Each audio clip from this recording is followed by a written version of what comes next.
Hello hi. നമ്മൾ ചെറുപയർ കൊണ്ട് ഒരു ഐറ്റം ഉണ്ടാക്കാം കേട്ടോ. ഒരു 2-3 ദിവസം വെള്ളത്തിലിട്ട് മുളപ്പിച്ചെടുത്ത ചെറുപയറാണിത്. ഇതുകൊണ്ട് നമ്മൾ ഉണ്ടാക്കുന്ന സാധനം എന്താ വെച്ചാൽ ഒരു തോരൻ പോലെ ഒരു സംഭവമാണ് കേട്ടോ. അതിന് വേണ്ടിയിട്ട് നമ്മളിതവിടെ ഒരു പാൻ അടുപ്പത്ത് വെച്ചിട്ടുണ്ട്. അതിലേക്ക് എണ്ണ ഒഴിച്ച് കൊടുത്തു.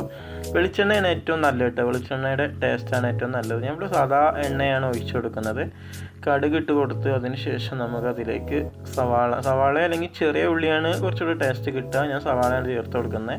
പിന്നെ കറിവേപ്പിലും ഉണക്കമുളകും ചേർത്ത് കൊടുത്ത് നന്നായിട്ടൊന്ന് വറവായതിന് ശേഷം അതിലേക്ക് നമുക്ക് മുളപ്പിച്ച് മാറ്റി വെച്ച ചെറുപയർ ഇട്ട് കൊടുക്കാം കേട്ടോ.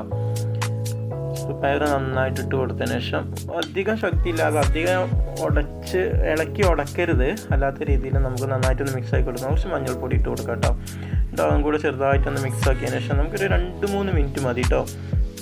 മുളച്ച പയറായതുകൊണ്ട് തന്നെ അധികം വേവൊന്നുമില്ല. അതുകൊണ്ട് നമുക്ക് 2-3 മിനിറ്റ് ഒന്ന് ജസ്റ്റ് ഒന്ന് അടച്ച് വെച്ചിട്ട് വേവിച്ച് കൊടുക്കാം. ഇപ്പോൾ 2-3 മിനിറ്റ് കഴിഞ്ഞിട്ടുണ്ട്. നന്നായിട്ട് വേവായിട്ടുണ്ട് കേട്ടോ, കുക്കായിട്ടുണ്ട്. അതിനുശേഷം നന്നായിട്ട് തേങ്ങ ചേർത്ത് കൊടുക്കണം കേട്ടോ. ഒരു തേങ്ങ ഫുള്ളായിട്ട് തന്നെ നന്നായിട്ട് ചിരകി ചേർത്ത് കൊടുത്തിട്ടുണ്ട്. തേങ്ങയും ചേർത്ത് കൊടുത്തിട്ട് ഒന്നായിട്ടൊന്ന് ഇളക്കി ഒന്ന് ആവി കയറ്റിയെടുക്കുക. അതിനുശേഷം റെഡിയാണ് നമ്മൾ ഈ തോരൻ. ചായയുടെ കൂടെ വെറുതെ കഴിക്കാനാണെങ്കിലും നല്ല രസമാട്ടോ, ചോറിൻ്റെ കൂടെ അല്ലാതെ. അപ്പോൾ നമ്മളെ വീഡിയോ ഇഷ്ടപ്പെട്ട ലൈക്ക് ചെയ്യാൻ മറക്കല്ലേ.